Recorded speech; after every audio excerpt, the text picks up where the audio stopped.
नमस्कार, जनसारथी न्यूज़ में आपका स्वागत है। सियासी हलचल में हम बात करेंगे दिल्ली के मुख्यमंत्री केजरीवाल की। दिल्ली के सीएम अरविंद केजरीवाल को भेजे गए समन पर सियासत गर्मा गई है। आम आदमी पार्टी सरकार में मंत्री राघव चड्ढा ने दावा किया है कि ईडी केजरीवाल को गिरफ्तार करना चाहती है। एक प्रेस कॉन्फ्रेंस में उन्होंने कहा कि इंडिया गठबंधन के टॉप नेताओं को जेल में डालने की नीति भाजपा अपना रही है ताकि कोई दूसरी पार्टी न चल पाए और नेता चुनाव न लड़ पाए। इसीलिए इंडिया गठबंधन के एक एक मुख्य नेता को पकड़कर भाजपा जेल में डाल रही है और अकेले रेस में दौड़कर जीतने का सपना देख रही है। और इस बीच एक बड़ी राजनीतिक डेवलपमेंट होती है। वो बड़ी राजनीतिक डेवलपमेंट है इंडिया गठबंधन का बनना।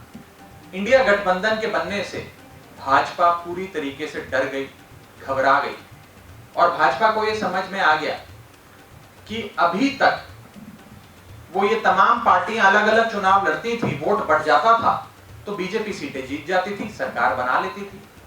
लेकिन इंडिया गठबंधन बनने के बाद सारे एकजुट होकर अगर चुनाव लड़ते हैं, भाजपा के एक प्रत्याशी के खिलाफ इंडिया गठबंधन का एक प्रत्याशी चुनाव लड़ता है तो भाजपा की सीटें कम होती हैं और भाजपा हार के नजदीक आ जाती है और लगभग हारती हुई नजर आती है। ये डर कहीं ना कहीं बीजेपी को सता रहा और इसी के चलते हमारे सूत्र हमें बताते हैं कि एक योजना बनी।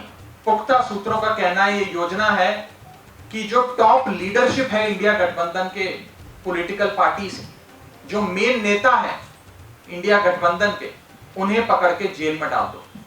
जब टॉप नेता जेल में डाल दिया जाएगा तो वो चुनाव कैसे लड़ेगा?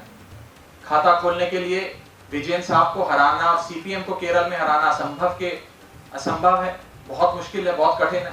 आसान बस इतना है कि केरल के मुख्यमंत्री पिनरी विजयन को पकड़ के जेल में डालो, वो जेल जाएंगे तो पार्टी चुनाव नहीं लड़ पाएगी तो भाजपा की जीत निश्चित है। तमिलनाडु में भाजपा की हालत पतली है, तो तमिलनाडु में एंट्री करने के लिए, कुछ सीटें तमिलनाडु से लोकसभा की बटोरने के लिए, अपना खाता खोलने के लिए सबसे आसान काम है कि एमके स्टालिन, जो वहां के सबसे लोकप्रिय नेता हैं, मुख्यमंत्री हैं, उनके करीबियों को पकड़ के जेल में डालो।